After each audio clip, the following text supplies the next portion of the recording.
Hi students, நம்ம இப்போ பார்க்க போகிறது வந்து 11th ஸ்டாண்டர்ட் பப்ளிக் இப்போ மார்ச் 2020 நடந்த பப்ளிக் எக்ஸாமோட கீ ஆன்சர்ஸ் பார்க்க போகிறோம். கீ ஆன்சர்ஸில் மார்க்கிங் ஸ்கீம் எந்தெந்த ஏரியா எந்தெந்த ஸ்டெப்ஸுக்கு எவ்வளோ மார்க்ஸ் கொடுத்துருக்காங்க அதை பார்க்க போகிறோம். சரிங்களா? So we go to that. உள்ளே போகிறதுக்கு போயிடலாம். கொஸ்டின் பேப்பரில் நிறைய இன்ஸ்ட்ரக்ஷன்ஸ் இருக்குது. இப்போ இதில் வந்து பார்த்திங்கன்னா the first part that is 1 mark question. The first part is 1 mark questions. So we go to this 1 mark questions. 1 mark questionsல வந்து பார்த்திங்கன்னா நமக்கு இதில் வந்து எல்லாத்துக்குமே கரெக்ட் ஆன்சர்ஸ் தான் மார்க் கொடுத்தாங்க. எதுவும் வந்து அட்டன் பண்ணியிருந்தால் மார்க்கோ அந்த மாதிரி 12th ஸ்டாண்டர்டில் ஒரு கொஸ்டினுக்கு வந்து அட்டன் பண்ணியிருந்தாலே மார்க் கொடுத்தாங்க. பட் இங்கே வந்து அந்த மாதிரி எந்த கொஸ்டின்ஸ்க்கும் இல்லை, எல்லாத்துக்குமே கரெக்ட் ஆன்சர்ஸ் தான் இருக்குது மார்க்ஸ். ஸோ இப்போ நீங்கள் இதை பார்த்து விசிபிள் பண்ணி நீங்கள் இது வந்து 1 marksை அனலைஸ் பண்ணிக்கலாம். இதில் எதுவும் பிரச்சனை இல்லை, எல்லாத்துக்கும் வந்து. ஆனால் இதில் ஒன்று மட்டும் ஞாபகம் வச்சுக்கணும். என்னென்னா கொஸ்டின் நம்பர் எழுதணும்னா ஆப்ஷன் கரெக்டாக எழுதிட்டு ஆன்சர் தப்பாக எழுதினாலோ, ஆன்சர் கரெக்டாக எழுதிட்டு ஆப்ஷன் தப்பாக எழுதினாலோ மார்க் கொடுக்க மாட்டாங்க. சப்போஸ் நீங்கள் கொஸ்டின் நம்பர் எழுதிட்டு ஆப்ஷன் மட்டும் எழுதியிருந்தாலும் ஃபுல் மார்க் கொடுத்துருவாங்க. ஆப்ஷன் எழுதி ஆன்சர் தப்பாக எழுதினா மார்க் வந்து 0 தான். ரைட்ங்களா? இதுதான் இதோட மெயின் கான்செப்ட். நெக்ஸ்ட் பார்ட் வரும்போது பார்ட் 1 வந்து 1 mark கொஸ்டின். பார்ட் 2 பார்த்தீங்கன்னா ஸோ பார்ட் 2ல் வந்து மேக்ஸிமம் இது வந்து நம்ம என்ன சொல்ல போகிறோம், பார்ட் 2ல் வந்து 2 mark கொஸ்டின்ஸ் பார்க்குவோம். ஸோ இந்த 2 mark கொஸ்டின்ஸில் பார்த்தீங்கன்னா question number 21 it's a partial fraction. Partial ஃப்ராக்ஷனில் a by x minus a plus b by x plus a அப்படி எழுதியிருந்தால் 1 mark கொடுக்க சொல்லியிருக்காங்க. அதுக்கப்புறம் ஏபியை கண்டுபிடிச்சி அந்த ஏபியை எடுத்துகிட்டு போய்ட்டு அப்ளை பண்ணால் அதுக்கு ஒரு mark. So 2 mark question. Suppose A கீழே எக்ஸ் மைனஸ் ஏ போட்டு பி கீழே எக்ஸ் ப்ளஸ் ஏ இருக்குது, அப்படியே மாற்றி ஏ கீழே எக்ஸ் ப்ளஸ் ஏ பி கீழே எக்ஸ் மைனஸ் ஏ போட்டுருந்தாலும் மார்க் கொடுத்துருவாங்க. அதில் எந்த தப்பு இல்லை. ஓகே. தென் கொஸ்டின் நம்பர் 22. கொஸ்டின் நம்பர் 22 வந்து ஃபேக்டோரியல் பேஸ்டு வரும். ஃபேக்டோரியல் பேஸில் ஏவை கண்டுபிடிக்கணும். ஸோ இதில் வந்து ஃபஸ்ட்டு எந்த மெத்தட் வேணால் ஃபாலோ பண்ணிக்கலாம். இதில் இந்த இருக்கிற மெத்தட் தான் இல்லை, நீங்கள் எதுனா ஃபாலோ பண்ணிடுங்க. ஃபஸ்ட்டு ஸ்டெப்புக்கு இது. ஆனால் ஃபைனல் ஆன்சர் மட்டும் கரெக்டாக இருக்கும். That is a = 81. நமக்கு வந்து அப்ராப்ரியேட் கரெக்ட் ஆன்சர் கரெக்டாக சால்வ் பண்ணியிருந்தால் நம்ம ஃபுல் மார்க் கொடுக்குறோம். ஸோ அதுதான் நம்மளோட நமக்கு மார்க்கிங் ஸ்கீம். ரைட்டா? Question number 23. ஸோ இதில் கோஎஃபிஷியன்ட் ஆஃப் எக்ஸ் பவர் 5 கண்டுபிடிக்கணுமா? So coefficient of x power 5 வந்து 680 ஆர் 1733 C3. இதுக்கு 1 mark. முன்னாடி இந்த ஃபார்முலா எழுதியிருந்தால் ஒரு mark. TR + 1 is equal to 17CR X power 17 - 4R எழுதியிருந்தால் 1 mark. தென் இது பார்த்திங்கன்னா இந்த ஈக்குவேஷன் எழுத சொல்லியிருப்பாங்க. ஸோ ஆங்கிள் வந்து 120 டிகிரியை ஃபைன் பண்ணிவிட்டு நம்ம எழுதுவோம். X cos alpha plus y sin alpha is equal to பின்னு எழுதுவோம். பியோட வேல்யூ 6, ஆல்ஃபா வேல்யூ இந்த வேல்யூ 120 போட்டு அப்ளை பண்ணால் 1 mark, ஆன்சர் எழுதினா இன்னொரு mark. கரெக்டுங்களா? இங்கே limit continuity x tends to 0 + x tends to 0 - ரெண்டுமே வந்து என்ன சொல்ல முடியும், does not exist. Some students வந்து வெறும் டஸ் நாட் எக்ஸிஸ்ட் எழுதினாலும் 1 mark வாங்கிட்டான். கரெக்டாக தப்பாக தெரியவே தெரியலனாலும் டஸ் நாட் எக்ஸிஸ்ட் போட்டிருந்தா அதுக்கு வந்து 1 mark வாங்கிட்டான். இந்த லிமிட் 26ல் பார்த்தீங்கன்னா பாருங்கள், ஃபேக்டரைஸ் பண்ணிடணும். நியூமரேட்டரை ஃபேக்டரைஸ் பண்ணி இந்த மாதிரி எழுதினீங்கன்னா 1 mark. ரிமைனிங் இது 2 கேன்சல் பண்ணிட்டு அப்ளை பண்ணினா 1 ஆன்சர் ஃபைன் பண்ணினா அதுக்கு ஒரு 1 mark. Then question number 27. Question number 27ல் வந்து இன்டெக்ரல் கொஸ்டின். எக்ஸ் என்னது 1 + x² பவர் -1 இருக்கும். அதை 1/1 + x² dxன்னு போட்டு அதுக்கு formula tan inverse of x எழுதியிருந்தாலே 2 mark அப்படியே டேரெக்டாக கொடுத்து சொல்லிட்டாங்க. ஸோ இங்கே பார்த்தீங்கன்னா அந்த கொஸ்டினை வந்து நம்ம முதல்ல ரீரைட் பண்ணியிருக்கணும். இந்த மாதிரி சீக்கன் square X plus question question வந்து வேறு மாதிரி கொடுத்துருப்பாங்க, அதை ரீரைட் பண்ணியிருக்கணும். அது எழுதியிருந்தால் 1 mark. அப்புறம் இதுக்கு ஃபார்முலா அப்ளை பண்ணியிருந்தால் 1 mark. Right? One can do the different method. அதாவது நல்லா புரிஞ்சுக்கணும். ஒரு டிஃப்ரெண்ட் மெத்தட்னா இது வேறு மெத்தடில் ட்ரை பண்ண முடியும்னா அந்த மெத்தடில் பண்ணியிருந்தாலும் மார்க் கொடுக்கணும். அதான் இது ஸ்கீமோட கொஸ்டினோட ஸ்கீம். இதில் வந்து பார்த்தீங்கன்னா இந்த சம் ஆஃப் த ப்ராபபிலிட்டிஸ் 1. ஒரு சிலவங்க என்ன பண்ணியிருந்தால் probability P of S N of S வந்து பார்த்தீங்கன்னா 4, N ஆஃப் ஏவும் வந்து பார்த்தீங்கன்னா 4/4 is equal to 1 வரணும். ஒரு சிலவங்க வெறும் N ஆஃப் S 1 போட்டிருந்தா S போட்டிருந்தாலே 1 mark கொடுத்துட்டோம். ரிமைனிங்க்கு 1 mark கொடுத்துருவோம். அதுதான் ப்ராபபிலிட்டி. லாக் எடுத்துருந்தா இந்த கொஸ்டினில் வந்து அதாவது பவர் வரும். X power X question y is equal to x power x question. அதுக்கு வந்து லாக் எடுத்துருந்தா 1 mark.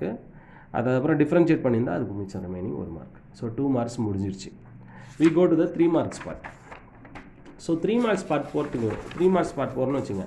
இந்த கொஸ்டினில் ஒரு சிலர் வந்து அந்த கம்பல்சரி கொஸ்டின் இதெல்லாம் அதாவது நம்ம வாத்தியாரங்களுக்கு தெரியாதுன்ற மாதிரி நம்ம நினைக்கக்கூடாது, எல்லாருக்கும் தெரியும். ஏன்னா மார்க்கிங் அலாட்மெண்ட் ஸ்கீமில் வரும்போது எல்லோரும் பக்காவாக அவங்களுக்கு எல்லாமே தெரியும், இந்தந்த கொஸ்டினுக்கு எவ்வளோ மார்க் கொடுக்கணுன்ட்டு. ஒரு சிலர் என்ன நினச்சிட்ருக்கீங்க, நீங்கள் எப்படி எழுதினாலும் மார்க் போட்டுருவாங்க. அந்த மாதிரிலாம் சான்ஸே கிடையாது. கரெக்டுங்களா? So question number 31 3 mark question. First இந்த லிமிட் எழுதிங்கன்னா -1 cos x <= +1 போட்டிருந்தாலே 1 மார்க்கு. அதுக்கப்புறம் சால்வ் பண்ணி அதோட ரேஞ்ச் எழுதியிருந்தீங்கன்னா 2 மார்க்கு. நடுவில் சால்விங் கரெக்டாக எழுதிட்டு ரேஞ்சு தப்பாக எழுதிங்கன்னா அதுக்கு 1 மார்க் கொடுப்போம், 2 மார்க் கொடுக்க மாட்டோம். சரிங்களா? அடுத்து இந்த டோட்டல் நம்பர் ஆஃப் வேஸ். ஒரு சில இந்த 5 ஃபேக்டரல் மட்டும் போட்டிருந்தாங்க. 5 ஃபேக்டரல் போட்டு 6p4 போட்டு இருந்ததுன்னா 2 மார்க்கு. அதை சால்வ் பண்ணியிருந்தால் 1 மார்க்கு. 3 மார்க் கொஸ்டின் இல்லையா? ஜாமெட்ரி மீன் இந்த கொஸ்டின் நான் மேக்ஸிமம் பார்த்தேன், ரொம்ப ஈஸியான கொஸ்டின். ஆனால் யாருமே அட்டன் பண்ணல. ak-1ஓட இதுவும் ak+1ஓட இதுவும் ரூட் எடுத்தோம்னா கிடைக்கிறது ஏகேன்னு சொன்னோம்னாலே முடிஞ்சு போச்சு. ரொம்ப ஈஸியான கொஸ்டின், நிறைய பேர் எழுதலை இந்த கொஸ்டினை. ஸோ இந்த ரூட் எழுதியிருந்தால் 1 மார்க்கு, ரூட்லேருந்து ரிமூவ் பண்ணியிருந்தா 2 மார்க்கு, மிச்சம் வந்து 1 மார்க்கு. பாருங்கள், இதே மாதிரி கொஸ்டின் அங்கேயும் கேட்டிருந்தாங்க, இங்கேயும் கேட்டுக்கிறாங்க. பாருங்கள், x cos 45 y sin 45 = p. 45 1/√2 apply பண்ணிங்கன்னா இதுக்கு 1 மார்க்கு, ஃபைனல் ஆன்சருக்கு 2 மார்க். நெக்ஸ்ட்டு இது வந்து லாகர்தமிக் கொஸ்டின். லாகர்தமிக் கொஸ்டினை அதை மல்டிப்ளை பண்ணி ரொம்ப பேர் மல்டிப்ளை பண்ணி ரொம்ப ஸ்ட்ரகிள் பண்ணியிருக்காங்க. ரொம்ப சிம்பிள், கொஞ்சம் நிதானமாக பார்த்துருந்தானே எழுதியிருக்கலாம். ஸோ எக்ஸ்பேன்ஷன் பண்ணியிருந்தானா இந்த இது எக்ஸ்பேண்ட் பண்ணி இந்த வேல்யூ கொண்டு வந்திருந்தானா 2 மார்க்கு, ஃபைனலாக இது மூவ்மெண்ட் பண்ணியிருந்தானா 1 மார்க். வேறு மெத்தடில் போட்டிருந்தாலும் மார்க் கொடுத்துட்டோம். தென் இது பார்த்தீங்கன்னா y1 y2. இப்போது y1 y2னா ஃபஸ்ட் டைம் டிஃபரன்ஷியேட் பண்ணுறது. ஃபஸ்ட் டைம் டிஃபரன்ஷியேட் பண்ணியிருந்தால் 1 மார்க் கொடுத்து சொல்லிட்டாங்க. செகண்ட் டைம் டிஃபரன்ஷியேஷனுக்கு 2 மார்க். நிறைய பேர் பண்ணல second time differentiation, first time பண்ணிட்டு இருந்தானுங்க, அதில் 1 மார்க் வாங்கிட்டானுங்க. இந்த கொஸ்டின் இன்டெக்ரல் பார்த்தீங்கன்னா மேக்ஸிமம் ஒரு கொஸ்டின் 2 மார்க்கில் ஒரு கொஸ்டின், 3 மார்க்கில் எல்லாமே ஈஸியான கொஸ்டின்ஸ் தான் கேட்டிருந்தான். ஸோ இங்கே பாருங்கள், 1 + t² 1/16. 16 கான்ஸ்டன்ட். இந்த பார்ட் எழுதினாலே 1 மார்க்கு. 16 வெளியே எழுதிட்டு tan இன்வர்ஸ் ஆஃப் t. டீன்றோட வேல்யூ வந்து x⁴16. அதை அப்ளை பண்ணியிருந்தேன்னா 2 மார்க். ஒரு சிலவன் டீயோட வேல்யூ மாற்றாமல் விட்டுட்டு இருந்தான். அப்போ அந்த இடத்துல 1 மார்க் தான் வாங்கினான், 2 மார்க் தான் கொடுக்க முடியும். கரெக்டாக? இது என்ன சொல்லுவோம், சும்மா ரொம்ப ஈஸி. ஜஸ்ட் உள்ளே மல்டிப்ளை பண்ணி a × b a × c, b × c b × a, c × a c × b. உள்ளே மல்டிப்ளை பண்ணியிருந்தாலே 1 மார்க்கு. அப்புறம் அது சிம்பிளை மாற்றிட்டு = 0 போட்டிருந்தா 2 மார்க்கு. மாற்றாமே 0 போட்டிருந்தா 1 மார்க் தான் கொடுத்தாங்க. ரைட்? Defining the function. இப்போ இதில் வந்து பார்த்தீங்கன்னா காசு மாடுலஸ், இதில் வந்து மாடுலஸ் ஃபங்க்ஷன் வரலாம். -1 to 0 0 to 1 இது கண்டிப்பாக டிஃபைன் பண்ணியிருக்கணும். அது எழுதியிருந்தால் தான் 1 மார்க்கு. அப்புறம் இது டஸ் நாட் எக்ஸிஸ்ட் எழுதியிருந்தால் 2 மார்க். a × tan² θ. இப்போ வந்து பார்த்தீங்கன்னா இந்த ரிசல்ட் மேக்ஸிமம் இதை தான் கேட்டிருக்காங்க. இதை நிறைய பேர் தப்பாக புரிஞ்சுக்கிட்டு தப்பாக எழுதினான். a tan² θ. அந்த கொஸ்டின் என்ன பண்ணோம், ஒன்று கொடுத்துருக்க கண்டிஷனில் CB கண்டுபிடிச்சி இதை அப்ளை பண்ணாலே உங்களுக்கு tan² θ வந்துச்சு.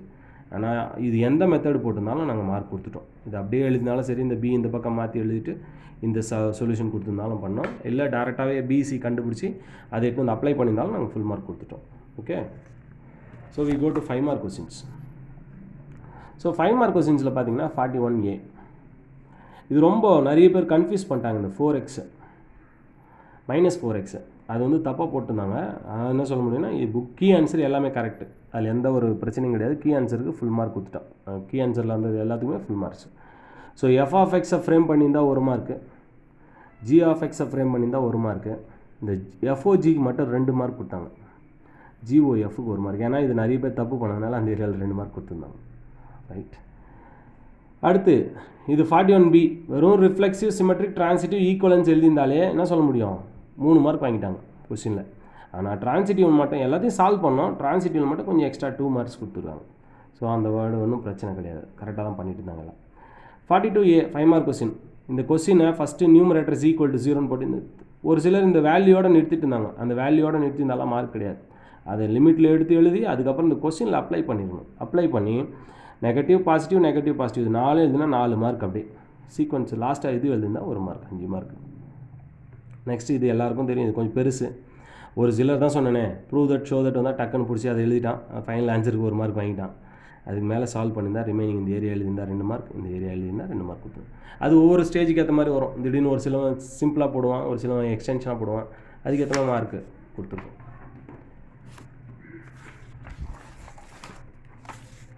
தென் கொஸ்டின் நம்பர் 43A. 43A பார்த்தீங்கன்னா இங்கே பாருங்கள், B+C. Bன்றது நம்ம இது பண்ணுவோம் இல்லையா, என்ன பண்ணுவோம், B+C வரும்போது B வந்து 2R sin B 2R sin C போட்டு இதை 2R sin A போட்டு 2R கேன்சல் பண்ணுவோம் இல்லையா, அது பண்ணியிருந்தீங்கன்னா இந்த ஸ்டெப்பு எழுதியிருந்தீங்கன்னா 2 மார்க். அடுத்து sin அது sin B + sin C formula apply பண்ணியிருந்தா அதுக்கு அப்போ 2 மார்க். ஃபைனலாக ஆன்சர் எழுதினா 1 மார்க். ஒரு சிலர் ஆன்சர் மட்டும் எழுதினா அதுக்கு மட்டும் 1 மார்க் வாங்கிட்டான். ரைட். அப்புறம் இந்த கொஸ்டின் 43B பார்த்தீங்கன்னா இதில் வந்து 5 காமனாக 125 காமனாக எடுக்கணும். காமனாக இந்த டேர்ம் போட்டிருந்தீங்கனாலே 2 மார்க் கொடுத்துட்டாங்க. அப்புறம் 125ஓட க்யூப் ரூட் வந்து 5, அதை வெளியே எடுத்துகிட்டு அந்த வேல்யூஸ் போட்டிருந்தா 2 மார்க் கொடுத்துட்டாங்க. So the final answer carries 1 mark. இது மேத்தமெட்டிக்கல் இண்டக்ஷன். சும்மா P of 1 true, P of K true, P of K plus 1 true, remaining பார்ட்னா அந்த சொல்யூஷன் எழுதியிருந்தால் தான் 1 மார்க். ஒரு சில by principles of mathematical induction சொல்லிட்டு அந்த கொஸ்டின் கொடுத்துருப்பாங்க பற்றி, அந்த கொஸ்டின் அப்படியே எழுதிருக்கணும், அதுக்கு 1 மார்க் கொடுத்துட்டாங்க. நிறைய பேர் அது மிஸ் பண்ணிட்டாங்க. இதானால் நீ சால்வ் பண்ணணும், உள்ளே இருக்கிற வேல்யூஸ் எல்லாம் சால்வ் பண்ணணும். Suppose P of K plus 1 is true போட்டு உள்ளே எல்லாம் தப்பு போட்டுருந்தீங்கன்னா அதுக்கு 2 மார்க் கொடுக்கல, 1 மார்க் தான் கொடுக்கணும். ஸோ கிவன் லைன்ஸ் பேரலல், இங்கே 3/-4 இது எல்லாம் ஈக்குவலாக இருந்தால் பேரலல்னு இந்த மெத்தட் யூஸ் பண்ணலாம். அப்படின்னா ஒரு சிலர் வந்து h² - AC is equal to 0ன்னு போட்டிருந்தாங்க. Square minus AC is equal to 0 or AB is equal to 0, I think so. இந்த ஃபார்முலா கரெக்டாக மைண்டில் வரல. h² - AB is equal to 0, I think so. அந்த ஃபார்முலா கூட யூஸ் பண்ணியிருக்கலாம். அந்த ஃபார்முலா யூஸ் பண்ணியிருந்தாங்கன்னா அவங்களுக்கு வந்து ஃபுல் மார்க் கொடுத்தாங்க. அப்புறம் இந்த மாதிரி சொல்லிட்டு இப்போ இட் ரெப்ரசன்ஸ் பேரலல் லைன் சொல்லியிருந்தா 1 மார்க்கு. அப்புறம் அதுக்கு டிஸ்டன்ஸ் கண்டுபிடிச்சாங்கன்னா 2 மார்க். டிஸ்டன்ஸ் ஃபார்முலா போடணும். √(g²) சம்திங் ஃபார்முலா, பெரிய ஃபார்முலா அதை படித்து எழுதிருக்கணும். அனதர் மெத்தடில் எந்த மெத்தட் இதான், இந்த மெத்தட் இல்லாமல் அந்த மெத்தட் போட்டிருந்தாலும் மார்க் ஃபுல்லாக கொடுத்துட்டோம். ஃபார் திஸ் இங்கே பாருங்கள், இந்த 2 காலமே இன்டர்சேஞ்ச் 2 ரோவை இன்டர்சேஞ்ச் பண்ணால் தான் நெகட்டிவ் வரும். ஒரு சில என்ன பண்ணால் மைனஸ் போட்டு இன்டர்சேஞ்சே பண்ணல, அது பெரிய தப்பாயிடுச்சு. இன்டர்சேஞ்ச் பண்ணி வர நெகட்டிவ் போட்டிருந்தா இது 2 மார்க். அப்புறம் அந்த நெகட்டிவை ஃபஸ்ட் ரோவில் கொடுத்துருந்தா 1 மார்க். 3 ஆயிடுச்சா. ஃபைனல் ஆன்சர் எடுத்துருந்தேன். ஒரு சிலவங்க கொஸ்டின் எடுத்து எழுதியிருந்தான். Question எழுதியிருந்தாலே 2 mark. ஒரு சில CESO வந்து அப்படியே டேட்டா 2 மார்க் கொடுக்க சொல்லிட்டாங்க. ஒரு சில CESO வந்து இந்த இடத்துல வந்து அது ஆன்சர் சால்வ் பண்ணியிருந்தால் தான் 2 மார்க்கு, சால்வ் பண்ணல வெறும் இது எழுதியிருந்தால் 1 மார்க் கொடுங்க அப்படின்னு சொன்னாங்க. ஓகேங்களா. Question number 46. Question number 46. So question number 46ல் வந்து பார்த்தீங்கன்னா அது ட்ரபீசியம் போட்டிருப்போம் இல்லைங்களா. ட்ரபீசியம் ட்ரபீசியம் அது அதில் ட்ரபீசியம் தானே வரும். அதுக்கு ரஃப் டயக்ராம் போட்டிருந்தீங்கன்னா 1 மார்க்கு. நெக்ஸ்ட் அந்த டயக்ராம்லேருந்து AB, AD, CB, CD இது 4 போட்டிருந்தா 2 மார்க். 3 மார்க் ஆச்சுங்களா. இது மொத்தத்தையும் ஆட் பண்ணி 4EF ஃபைன் பண்ணியிருந்தா 2 மார்க். இதுக்கு லிமிட் ரொம்ப ஈஸி. டேரெக்டாக லெஃப்ட் லிமிட் ரைட் லிமிட் கொடுத்தினாலே ஒரே லைன் ஆன்சர் இது. அப்படியே எக்ஸ் இடத்துல 3 கொடுத்தா எக்ஸ் இடத்துல 3 கொடுத்தா 2ஆக பிரிச்சுக்கணும், அவ்வளோ 4 மார்க் அப்படியே. இது வந்து 2 நாட் ஈக்குவல் வராது. நாட் ஈக்குவல்னால டிஸ்கண்டினியூஸ் எழுதினா 1 மார்க். இது பார்த்தீங்கன்னா சைன் இன்வர்ஸ் ஆஃப் எக்ஸ். இந்த கொஸ்டின் கொடுத்துருவாங்க. இந்த ஹோல் ஸ்கொயர் முதல்ல என்ன பண்ணணும், அதை y × √sin inverse of x √ன்னு இருக்கும். அதை இந்த பக்கம் எடுத்துகிட்டு போயிட்டு ஸ்கொயரிங் பண்ணி போட்டுருந்தேன் 2 மார்க். அதுக்கப்புறம் அதை என்ன சொல்ல முடியும், இதை டிஃப்ரென்ஷியேட் பண்ணால் XY வந்திருக்கும். மறுபடியும் அதுக்கு வந்து 1 மார்க். ஃபைனல் ஆன்சர் வந்து 2 மார்க். இது ப்ரூவ் தட்டெல்லாம் அப்படியே எழுதியிருந்தாவே 1 மார்க் வந்துடுச்சு. இந்த ஆன்சர் கொஸ்டின் மட்டும் எழுதி ஆன்சர் எழுதினாலே 1 மார்க். இதில் இதை பிரித்து AX + B, AB கண்டுபிடிச்சி இந்த மேட்ரிக்ஸ் ஃபார்ம் பண்ணியிருந்தானா 2 மார்க்கு. அப்புறம் இதை பிரிச்சுட்டு இன்டகிரேஷனில் போட்டுருந்தா 2 மார்க்கு. ஃபைனல் ஆன்சருக்கு 1 மார்க். ப்ராபபிலிட்டி பாருங்கள். P of A1 P of A2 1/2 Bayes theorem use பண்ணுறது. B/A1 இது எழுதியிருந்தால் 1 மார்க்கு. 6/10க்கு 1 மார்க்கு. 2/4 1 மார்க்கு. இது ஃபார்முலாவில் அப்ளை பண்ணி போட்டுருந்தா 2 மார்க். ஓகேவா. ஸோ இவ்வளோ தான் கொஸ்டின் பேப்பர் 47 கொஸ்டின் பேப்பர். இதுதான் வந்து 11th கீ ஆன்சர்ஸை பார்த்துட்டு நம்ம. ஓகேங்களா. ஸோ உங்களுக்கு பிடிச்சிருந்தா சப்ஸ்கிரைப் பண்ணுங்கள், ஷேர் பண்ணுங்கள், கமெண்ட்ஸ் பண்ணுங்கள், உங்கள் ஃப்ரெண்ட்ஸுங்களுக்கெல்லாம் சொல்லுங்கள். 12th சிலபஸை நாங்கள் நடத்திட்டுருக்கோம். பார்க்க சொல்லுங்கள், பார்த்து பயனடைய சொல்லுங்கள். நன்றி.